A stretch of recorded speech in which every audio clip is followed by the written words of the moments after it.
The question: eating too much protein. We live in a protein obsessed nation, and today we are feeding that obsession, but from a scientific and a factual standpoint. We're going to answer the question: are you, in fact, eating too much protein? The man who is going to answer that question for us is America's Healthy Heart Doc. He is a cardiologist. He is a friend of a show. He is a friend of mine, Dr. Joel Kahn. Thanks for being here again, my friend. Nothing more exciting than joining Chuck Carroll and the amazing PCRM group, and that's true. Physicians Committee rocks. So do you, man. This is long overdue. I'm so glad that you're back on the show. And when I saw you post this recently on your Instagram, I was like, man, that is a really good question. Are you eating too much protein? Matter of fact, it wasn't even a question. It was a headline from a Vox article that said, you're probably eating too much protein. So by and large, I mean, are we really eating more than we need? The answer undoubtedly is yes. I mean, there's statistics. We don't have to guess at certain things. You know, nutrition science is always tough. Nutrition science gets beat up because there's so many what we call epidemiology studies and relatively few randomized studies. Of course, very honestly, Dr. Bernard, Dr. I'll say Kalikova, maybe I did it right. If I screwed it up, I apologize. You know, there actually are randomized studies that your group and others have done, but they're relatively limited. And we just got to make observations. But when you come to protein needs and protein intake and protein deficiency, there's all kinds of data. And there's got to be something to fight about because nutrition's always a war. And right now, I think the biggest fight, it's always going to be saturated fat. Nobody's given up on it. We've got carnivore month where people are eating these insane saturated fat diets. And we've got what I called carnivore month or veganuary or lower saturated fat diets, eating whole food plants. That argument will continue for eternity. But the hottest one right now is the one you brought up. It's how much protein, what kind of protein, are we missing the boat? Is America getting unhealthy because it's a protein deficient society? And it's actually a hot topic right now, including some medical and PhD medical people, but it's misinformation. I mean, that's a word that, we throw around, but it is misinformation. We got good science. America is not protein deficient. America is fiber deficient. And that was made very clearly in that same Vox online article, because that's the statistics. There's like nearly nobody in America that's actually measured to be protein deficient. And it's estimated that only about 7% of Americans get enough fiber. So let's break some of this stuff down. Yeah, let's talk about it. Number one, I think that a lot of people who are listening to this probably agree with you, a little bit of preaching to the choir here, but nonetheless, I want to pose the question to you like, what research do we have right now that can point out some of the specific detrimental side effects of having an overabundance of protein? Like, what are the more common ones? Is it cancer? Is it heart disease? Where is that risk highest? Yeah. And as I said, there's always the issue of enough science, the right kind of science.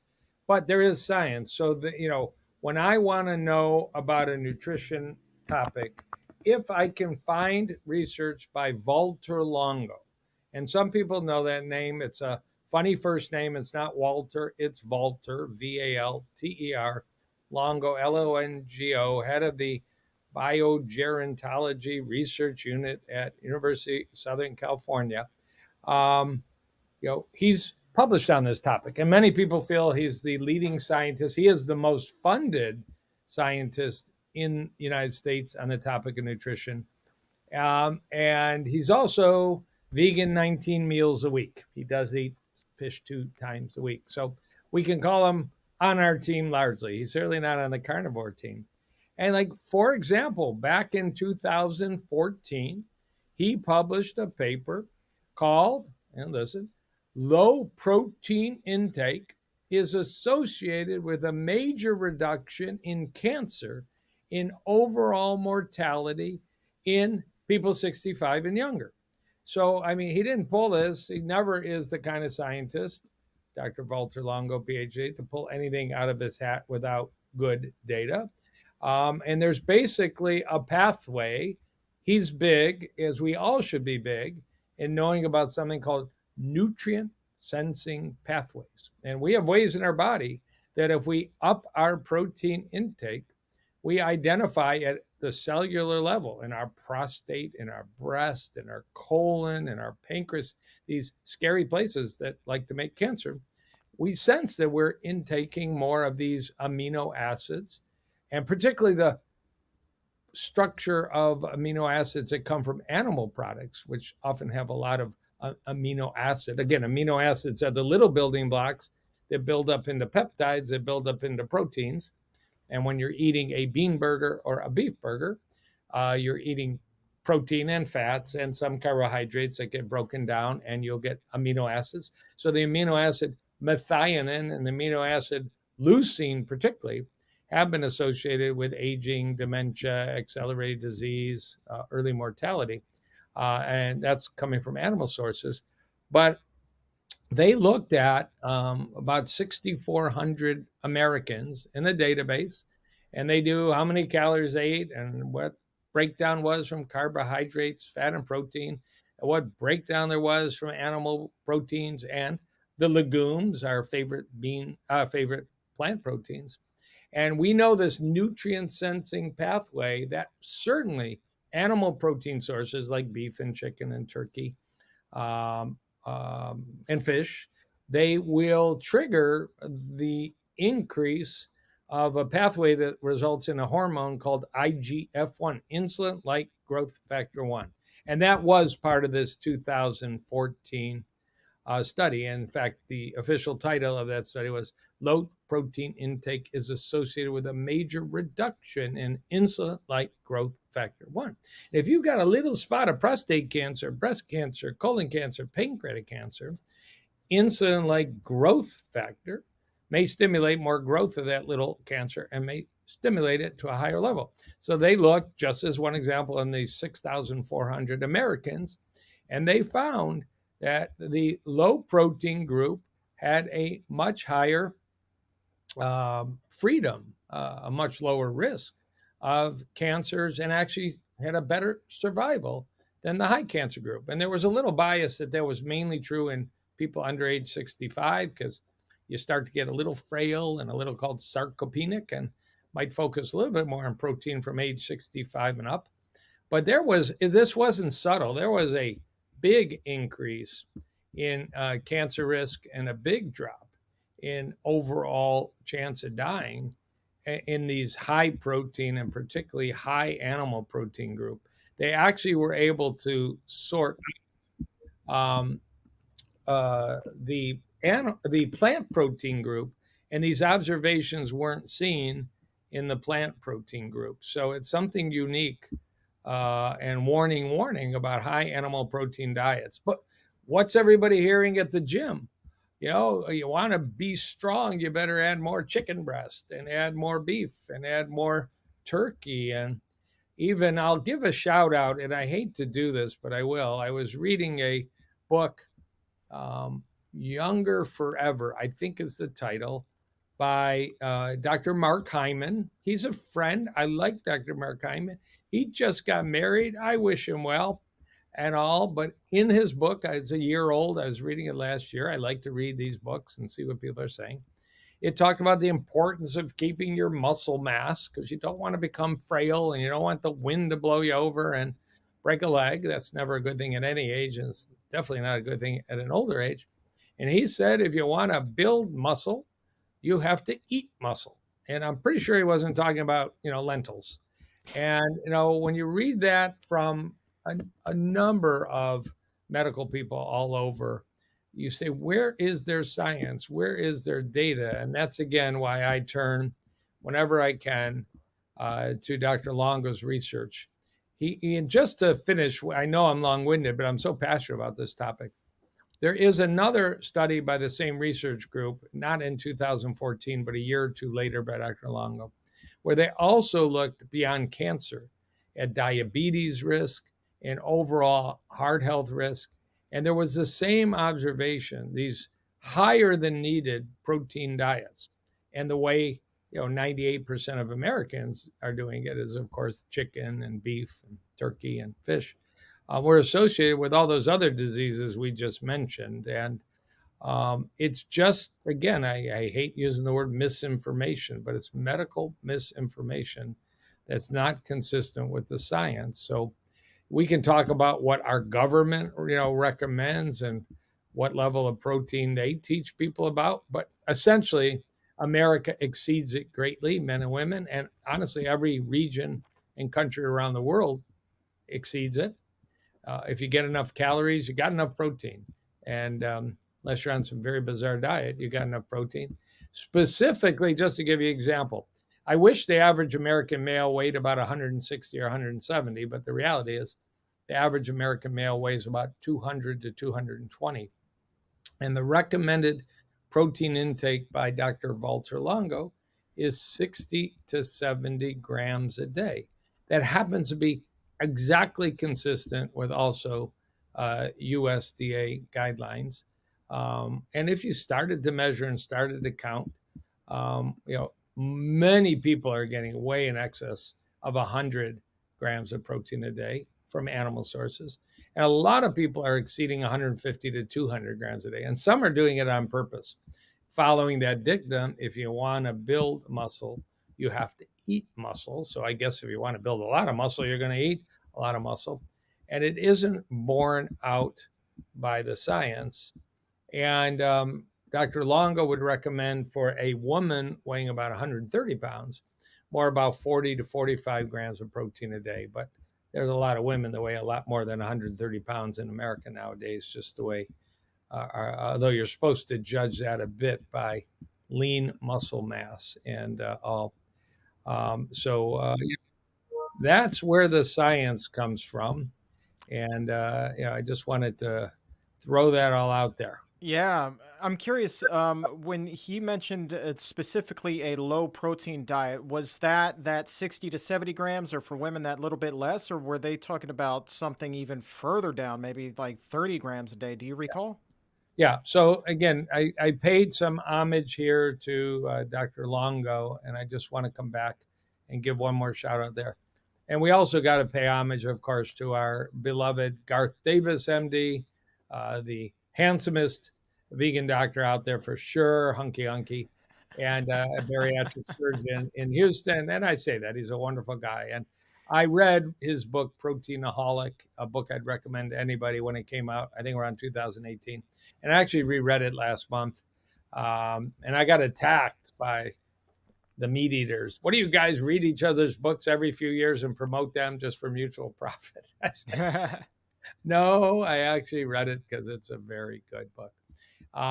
And some people will recommend more in that 40 to 50 grams of protein a day, with that very important distinction between animal protein and plant protein. And again, it's a little sciencey, but specifically a couple specific amino acids called methionine and leucine that particularly trigger, again, I use the word nutrient sensing pathways. They particularly trigger releasing high levels of IGF-1, a hormone, insulin like growth factor 1, which you can get as a blood test if you want to get as a blood test. And that may be a little bit problematic. So I was looking for one other article, and I hate to be sciencey, but BCRM is all about good science. But Dr. Longo was involved with a publication in 2016 in JAMA Internal Medicine. Title: Animal and Plant Protein Intake and All Causes of Death and Specific Causes of Death Results from 2 U.S. Prospective Cohort Studies. So Dr. Longo was an author. The first author was Dr. Song. And some people know the name Walter Willett, MD, head of Harvard School of Public Health, very famous doctor. And really quickly, this was 85,000 women, 46,000 men in Harvard databases, where every 4 years they ask thousands of questions about their diet. On average, 14% of what they ate was animal protein, 4% of what they ate was plant protein. And they found this very strong relationship between more animal protein and all causes of death and cardiac causes of death, particularly. And it wasn't true for plant protein. People that ate more plant protein did fine. People that ate more animal protein were at risk. And they calculated, even if you take a little bit of your meat and your eggs and you shift it over to lentils and peas, you actually could predict through a model, it wasn't a randomized study, that you could dramatically drop your risk for some of these diseases. So, you know, we don't need such high amounts of protein. We certainly don't need to source it from animals. And we're not talking about right now about the environment. We're not talking about, the cruelty that's in 90, almost all animal food production, and certainly the factory farming food production. And it's just science. But we'll talk about what's that voice out there besides the one anti-aging book I quoted about you want to build muscle, you got to eat muscle. There is this pressure that is very popular, and I can tell from my patients in my clinic. I see people bringing it up to me. But what about? So we can go down that path, but I got to take a breath and give you a chance to talk. Yeah, I'm just curious. Like, if we look at the high end, I want to stick on this plant protein study. If we look on the high end of that, what does your gut tell you? Say, if somebody was really in the gym all the time and wants to look like one of those, Mr. Olympia contestants, and they're eating 200 grams of plant protein a day, is it like your gut feeling, your estimation that that person wouldn't face the same type of health adversity as somebody that was getting those 200 grams from animal sources? Or is it feasible to think that that could present a separate set of challenges just because of the volume of protein that we're talking about? Yeah. There's examples, of course. We've got our wonderful example in Nimai Delgado, handsome guy that just showed up in the Netflix smash hit You Are What You Eat. We all saw him there. Our mutual friend Robert Cheek, who wrote that great book with Matt Frazier about plant-based athletes. And they are pounding, more than 50 to 60 grams of plant protein because they're fully plant-based. There aren't that many studies to say the way they're doing it and the way the average gold gym weightlifter is doing it will result in a substantial difference in cancer risk, diabetes risk, heart disease risk down the road. But there's every reason to believe that they are healthier and will have a better outcome down the road. It just hasn't been studied in that way. There have been in the last 6 months, I'd say, I did this on my podcast. I'm not sure I can find it immediately. I'd say 5 or 6 randomized studies, not perfect science. We took 30 people that were not well trained in the gym. We randomized them over 8 or 12 weeks to a high protein plant or a high protein animal diet. I remember some of the plants that were used were fava beans, some were plant powders, some were legumes. And when they looked 8 to 12 weeks later at gain in muscle mass, lean muscle mass, there was no substantial difference. And there was no reason to say it's got to be chicken and it's got to be tilapia. I mean, the other food that everybody seems to gravitate to for no substantial reason. So, yeah, I think they're doing it right. And there's no doubt if you're lifting to really build, major muscle increase like the two plant-based bodybuilders I mentioned, and there's many others. Just they're not all coming to me. It's undoubtedly going to be a better idea to do it with plants. Now, a big distinction, again, I hate to be going back, but bringing up Dr. Longo again. Dr. Longo wrote a tremendous book, in my opinion, published a couple of years ago called The Longevity Diet. And it is, again, largely plant-based. He does teach the option of fish a couple times a week. I don't do that, but he teaches it. And he'll tell you, you can eat for longevity or you can eat to be on the cover of Muscle and Fitness magazine. Now, Nimai Delgado and Robert Cheek do both. They eat for longevity and they eat for being on the cover of Muscle and Fitness. At least Nimai has actually been there, and I hope Robert gets there. But Dr. Longo said, there's a dietary pattern for longevity to lower the risk of heart disease, diabetes, dementia, cancer. And there's a diet for looking good in a tank top. And they're not necessarily the same. And if you're going to strive for the tank top look, you probably want to learn how to do it plant-based. So, you and I are probably, and I would think Dr. Bernard are here for the long run for health and reducing chronic disease. And maybe we have big biceps, maybe we don't. The common theme for big biceps seems to be doing the hard work in the gym and lifting the heavy weights and all the rest. So, that's the common denominator. And whether you feed that through plant foods and protein or feed that through animal foods and protein, you can get there if you do the hard gym work. We just think you're going to do it healthier if you do it with plants. Yeah, and the idea of whether or not somebody has the gumption to put in that work at the gym, that's a completely different conversation than the one that we're having today. Uh, Absolutely. and let me ask you this. When it comes specific, I want to tap into your expertise as a cardiologist here. What do we know in terms of a person's protein consumption and their risk for developing adverse cardiovascular events like arrhythmias, or perhaps things that are even more sinister than that? Does the risk increase based upon the amount of protein that they're eating?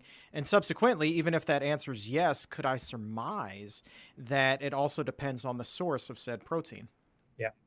And again, I'll shout out to another great in the field of plant-based nutrition, in my opinion, Juliana Hever, the plant-based dietitian, where she will stress the point, we don't eat macronutrients.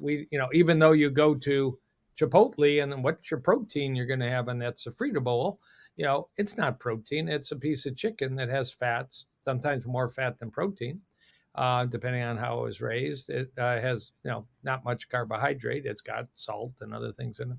So we get, there's essentially no pure source of protein. I think even protein powders have some range of macronutrients. So the problem and the point I bring that up is you're in the gym and you're lifting weights and you want to keep up with your trainer and he tells you to up your protein to 150 grams a day.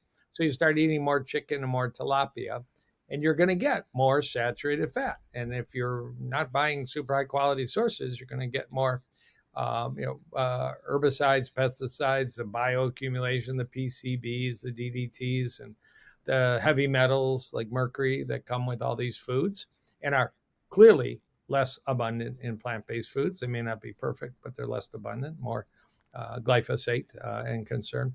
And so when you ask your question, there is very little data about nutrition and arrhythmia. There actually is some data that very high dose fish oil supplements, particularly prescription fish oil supplements, may trigger atrial fibrillation. That is published data. Little less so for just store-bought fish oil. No data I'm aware of for algae-based vegan omega-3 supplements, and certainly no data for getting your omega-3 from ground flaxseed or chia or hemp or walnut, where I get my omega-3 from. And when you talk about, other more serious arrhythmias, many arrhythmias are because of underlying heart pathology, whether it be hypertension from a salt-heavy diet. And just go look. I literally was running my dog this morning in the neighborhood, running, jogging, exercise for both of us. And one of the neighbors was throwing out a big box of chicken legs. I just happened to notice it was hanging out. And what did it say right on it? I couldn't help but notice salt injected chicken legs, 10% salt, which I couldn't believe they put it on the box. But we all know in the chicken industry, that's fairly common. So that chicken could lead to high blood pressure that could over time lead to arrhythmia. That's an indirect pathway, but could happen. The other underlying pathology of arrhythmia, serious arrhythmia, is, of course, clogged arteries, coronary artery disease, a prior heart attack, congestive heart failure. And again, you're getting your protein from tilapia and chicken and beef. You're doing carnivore month with Joe Rogan. And I had a patient today in my clinic, no lie, all the engineers bring Excel spreadsheets for the past 24 years of their life. And I looked at his LDL cholesterol, like 98, 98, 98, 235. If your LDL is 235, that's all he tracked. Your cholesterol probably shot up to over 400. I said, what happened in August or October 2023? Because it's now back that. He goes, I did carnivore for 2 months. I said, oh, you're another carnivore that, destroyed your cholesterol panel. And he was with heart disease, not a pristine patient. So that indirect pathway, again, protein heavy diets that are really saturated fat heavy diets that are really pro heart disease heavy diets could lead to arrhythmia. One final comment. plants, nuts, seeds, greens are very rich in magnesium, and magnesium favors the absence of arrhythmias like single skips and repetitive skips and fibrillation. So we know for sure that plant-based diets are very rich in magnesium, and less so would be, animal-based diets that are focused on protein. Is it possible for a person? I mean, 2 months doesn't seem like an inordinately long amount of time. So to speak, is it possible for somebody to unring that bell, undo the damage, even if it is a pretty hardcore 2 months that they're really kind of raking or wreaking havoc on their health? Well, the labs will return to normal super quick. Uh, you know, and it goes both ways. You change your diet for the better. You do the 2 months of You Are What You Eat that we watched on Netflix, and we saw some examples of labs improving and other measurements improving. And I've read a follow up article. None of those people featured in You Are What You Eat have stayed vegan. They've improved their diet and they're eating less red meat. So that I would predict their labs will reflect back towards their baseline. And the same thing when you drive your labs crazy by doing carnivore month for a couple months and you give it up, it'll come back down to whatever level you were at before, optimal or suboptimal. Now, it is possible you could trigger harm that isn't reversible. That you could trigger more plaque in your arteries, soft plaque, non-calcified plaque within 2 months. I mean, you're turning your blood into mayonnaise, and it's interacting with your 60,000 miles of arteries in your body and your super special endothelium. So yeah, it could be that there's a long-term um, uh, damage from a short-term dietary indiscretion. And I'm thinking for a minute because there's a great Jimmy Buffett song, and I like to always call out our heroes that have passed away. Jimmy Buffett, hero of mine. It's like a permanent problem from a temporary solution. I think it's the name of the song. I think it's about impregnating somebody on a wild and crazy night. That's a permanent problem to a temporary solution. But it could be that your dietary indiscretion would also fit a Jimmy Buffett song. Oh, I didn't know that you were a parrot head. That's pretty cool. Kind of Oh my clashes. I mean, God. but as a cardiologist, did you ever feel conflicted when you would chant salt, salt, Oh, I salt? know. Yeah, cheeseburger in paradise. Uh-huh. Spins to the left. Everybody can enjoy it's 5 o'clock somewhere and know that there are vegan options. I'm spending the winters now in Florida, and I go to these marina side bars and might have a glass of water, might have a glass of wine, and there's not one thing you can eat. I mean, there's literally a 22-page menu. There's not one thing I can eat. So it does help with your weight control when you actually stick to your plant-based diet. I mean, I don't even want to. I'll take a cheeseburger, but just bring me the lettuce. I mean, maybe that would work. Take a cheeseburger, hold the meat, hold the cheese, just bring me the lettuce. We'll call it good. Maybe the tomato too. I don't know. Um, One question for you. Florida, a lot of people snowbird down there, and I'm not exactly putting you in that age category. But somebody did pose the question to me recently that I didn't quite have an answer to. Maybe you can help out with this. Can somebody who's eating an excessively high protein diet have issues long term with their bone health and their bone density? Does that cause frailty at all? Do we have any science on that? Well, I think the argument would be with an animal based high protein diet, you could tend to acidify the body. Now, that's not an easy thing to measure. There is a blood test if you poke into your artery called an arterial blood gas. You can measure your pH. You can also wake up every morning. You can go to the drugstore and buy those little test strips for your urine. And you can literally, first thing in the morning, pee in a cup, dip your urine, and it'll show you your pH. And, 7.4 is the breakdown of normal pH. Higher than that is called alkaline or alkalotic. Lower than that is acid or acidotic. And you'd rather that morning pH be a little alkaline. In fact, there's a wonderful book that's often free online, a pretty long PDF called The Alkaline Way by Dr. Russell Jaffe, MD, PhD, Jaffe. And he makes the case about these morning urine alkaline tests. And the meat heavy protein diet would clearly tend to shift that towards the acid side. And how do you buffer the acid? You got to go to your bones and get the calcium out of your bones and create like calcium bicarbonate to buffer it. So there is pretty clear data that very high meat protein, animal protein, chicken protein, fish protein diet doesn't favor good long-term bone health. But we got to do our weight-bearing exercise, avoid obesity, and maybe supplement judiciously with vitamin D and vitamin K2, or eat natto beans like I eat, even though they're the grossest gooey things on the planet. But you could mix them with a little mustard and make it tolerable. Let's see here. We're covering a lot of ground today. I feel like we're kind of bouncing around. It's one of those types of shows. You feel like poking the bear. You feel like poking the bear. I feel like poking the bear right now. You want to poke the bear? Have some fun. What's the bear? I have no borders for speaking with you, so go for it. You're a good man. I like that. So here's my question to you. A little bit earlier, you were talking about the government recommendations for protein. And what we do know is that the government nutrition recommendations are heavily influenced by outside industry. And I'm curious, how much might the meat, dairy, the egg industries have influenced what our government recommendations are, those RDAs, in terms of protein consumption?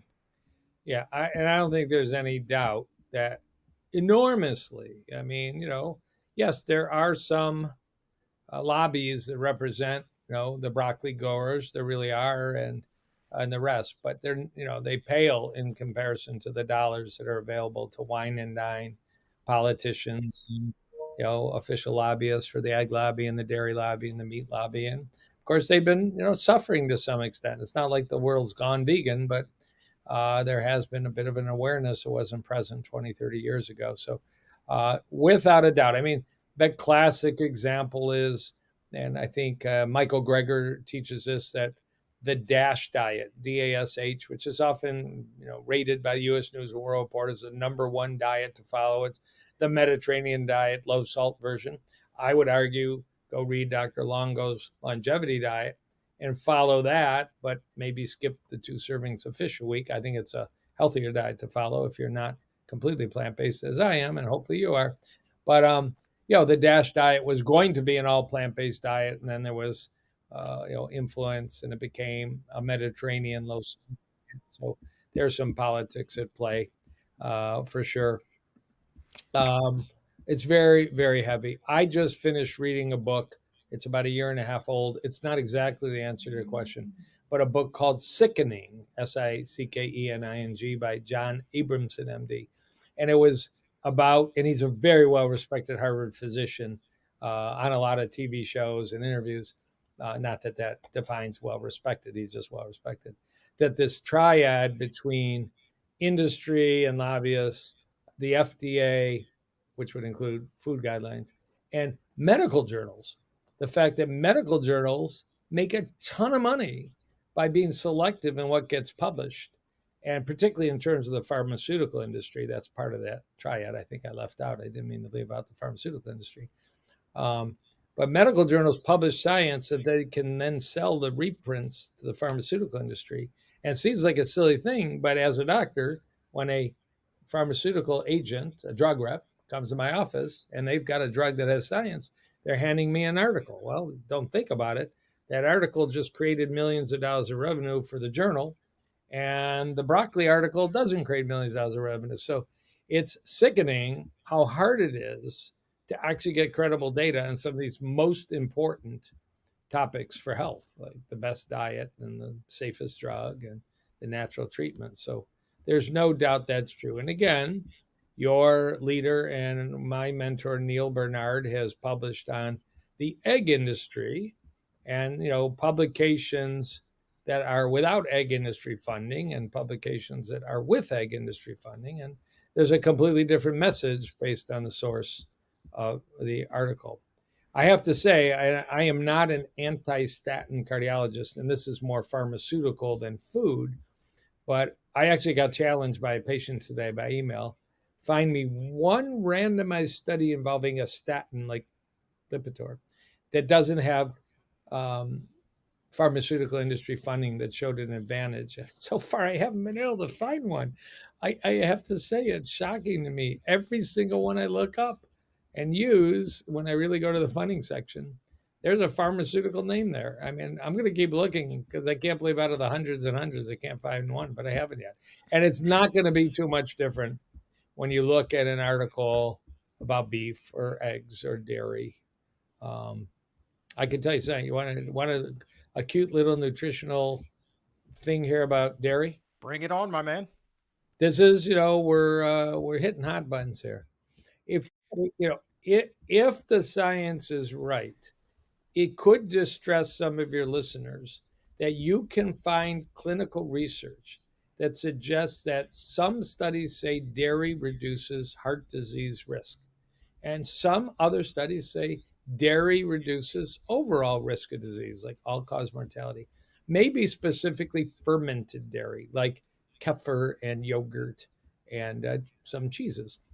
And it turns out, I've learned this in the last few months, that there are something called even chain saturated fats. And there's no doubt the science says, and that's what you're going to find in meat, they raise your cholesterol level. And if your cholesterol level goes up long enough, you might be at more risk of developing clogged arteries and dying of that disease we call atherosclerosis. But there's something called odd chain saturated fats, C15 and C17. And an incredible veterinarian in the last few years discovered in dolphin research that dolphins, which have great longevity, had even better longevity if their diet was rich in C15 and C17. And turns out C15 particularly is found in dairy. And it may be, this is a little bit speculative, that more than a few studies that suggest um, full fat dairy has some health benefits. Maybe because it's about the only source in the human diet of C15. And it's not very rich in C15. So the problem is it's sort of like fish. You may get some nutrients like omega 3, but you get all that saturated fat. And in terms of fish, you may get mercury and PCBs. And in terms of dairy, you may get some C15 saturated fats, but you get the stuff that comes with dairy, including the casein, which may be pro cancer growth if you read the China syndrome and the rest. So there actually is an interesting supplement out now that's just C15 in a vegan capsule. And I'm interested in it because there's actually growing science. They're claiming that it's the first new essential fatty acid in 90 years since omega 3 fatty acids were identified. And some of us in the vegan health community are pretty big in measuring and teaching our patients. Certainly, Dr. Joel Furman is, and usually Dr. Michael Clapper is that it may not be optimal for your health to ignore your omega 3 fatty acid levels. So we'll have to watch for the data emerging that maybe it's not optimal for your health to not get any C15 fatty acids. So there's a new study for the PCM research group. That is very interesting. C15. Okay, good to know. I'm going to file that away. Maybe we'll do another show on that as the research continues to emerge. Let me ask you here because I think that as we wind down, there's probably somebody who's like, "Yeah, you guys have not yet talked about complete proteins," and I think that a lot of people still associate eating meat with an automatic complete protein. In your opinion, as a cardiologist, obviously you're well read in the research and the literature. How does somebody ensure that they are getting an adequate amount of all the different kinds of protein out there so there's not a deficiency and they can make sure that they're getting this optimal health? Yeah, and I think you're asking a really good question because just like I'm just coming up with an example, the Nobel Prize in Medicine in 1998 was for nitric oxide, and people know about that and people read about it. Where's the test? Where do you go to your family doctor and he tells you you're doing a great job in nitric oxide? Yeah, we know eating leafy greens and chewing them and not using scope and Listerine and having beets and um, avoiding smoking are all good for nitric. It's hard to test. It is testable. Problem is a little bit, it's hard to test for protein deficiency in an average American. Every time you go to your family doc for an annual test, they do something called the CMP, Comprehensive Metabolic Profile. It's just in the tubes and it costs probably $8. There is a test there for total protein and globulin and albumin. And boy, is it rare in a healthy outpatient or a seemingly healthy outpatient to see that abnormal. It's really rare. Now, in an ICU setting where you haven't been fed for 3 weeks because you've got a really serious disorder, you can see a drop in drop because you're not being fed unless you're getting the IV feeding called TPN or you got a tube down your nose. So we do see people come protein deficient when they're acutely sick, but that's fortunately not most people's situation. So it's a little hard to test for. And you pretty much, all of us teach, if you've got adequate calorie intake, 2,000, 2,400 calories a day for an average person, and you're eating those whole grains, you're eating those legumes, you're eating those fruits, eating those vegetables, hopefully relatively whole and not too processed, but probably even if you're eating some of the processed stuff, you are not going to be protein deficient. It's not described. Your levels of your total protein, albumin, and globulin at your family doctor are going to be fine. And, unfortunately, there's no easy test for fiber deficiency. I mean, unless you poop once a week, that might be a pretty good test that you're fiber deficient. So, and maybe dehydrated, and maybe you got some other pathology.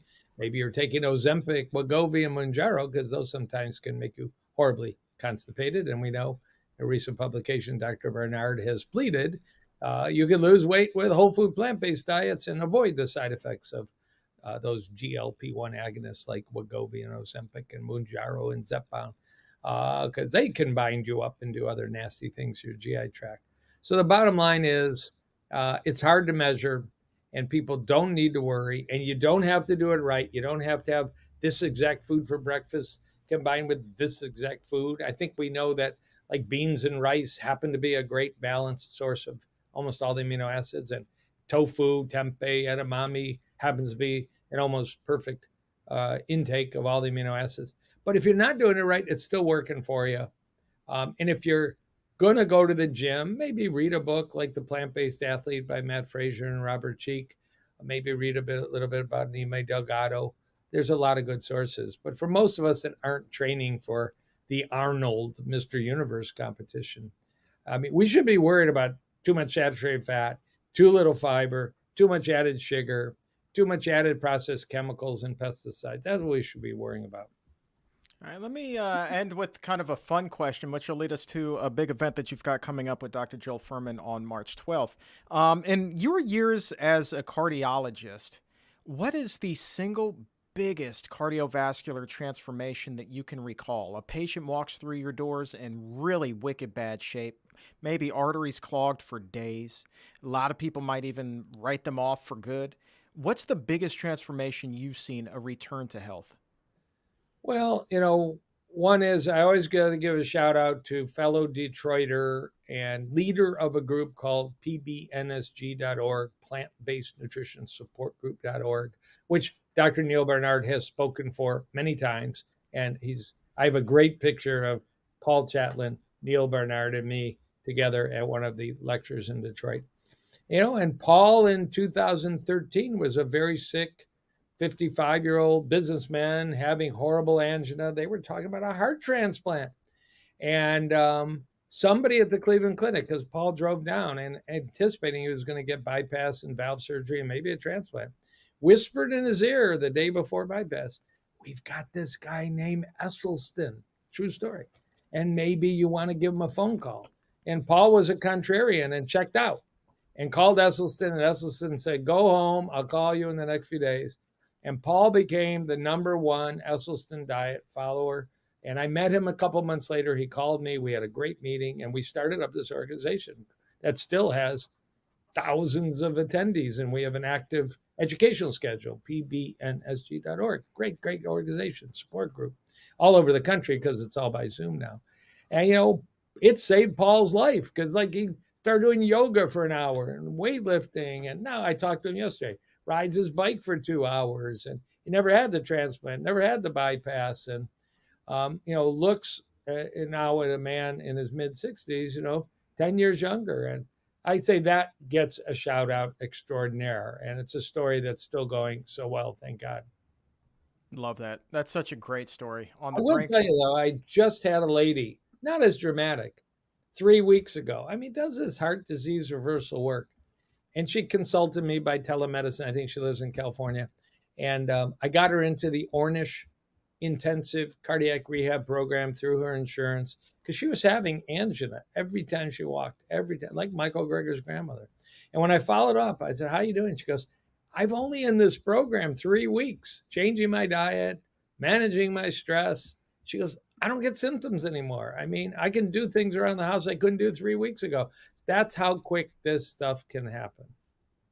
That's amazing. That's Yeah. amazing. I love a good story. If anybody who's listened to the show for any length of time will tell you, I love a good story. Both of those phenomenal stories. So keep me apprised on her progress if you don't mind. 3 weeks in, that's pretty good. So let's see how she's doing. 3 months, 3 years. Like let's just keep that train rolling down the tracks. But let's roll down to March 12th. Reversing Heart Disease 2.0. You're teaming up with another Joel, Dr. Joel Furman. What do you Yeah. have cooking up that day? Yeah, I gotta say, one of my favorite T-shirts I saw somebody wearing, maybe at a PCRM meeting, was like Dean, Essie, Colin, Neil, and two Joels. I don't belong on that T-shirt, but they did it just to get a chuckle. There's a lot of people that could have been on that T-shirt. Yeah, last year I teamed up with the amazing Dr. Joel Furman, and we did an online summit for a week, free, called Reversing Heart Disease Naturally. It was such a smash hit that we're doing it again, and we interview a whole bunch of speakers. A lot are on nutrition. It's all plant-based science, but a lot of other topics, from acupuncture to sleep to nutrition, vitamins to energy medicine. It's got to be science-based.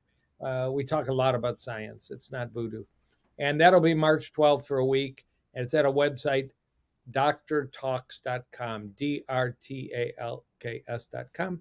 And I think they have a little button called upcoming summits, because there's a new one every 2 weeks. And you'll see, one of the first ones shows up at March 12th. It's a fun event. I've been working hard on it. I meet so many interesting people I interview. Some great stuff on plant-based stem cells. Do you know there's plants on this planet that release stem cells from your bone marrow to heal your body? I mean, it's not meat.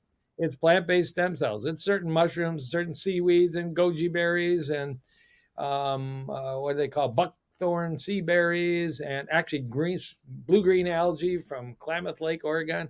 And man, this is science. This sounds too good to be true, but it's real.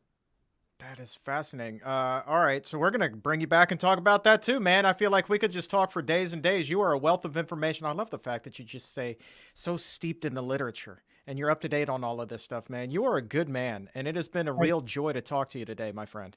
Thanks so much. I really appreciate it. Yeah, tomorrow we do this again at 4 o'clock. Yeah, why not? Why not? That'll be a good thing. On Instagram at Dr. J Kahn. There's a link to all of that in the episode notes and in the show description. Dr. Joel Kahn, America's Healthy Heart Doc. Thank you, my friend. Thank you, sir. Good work.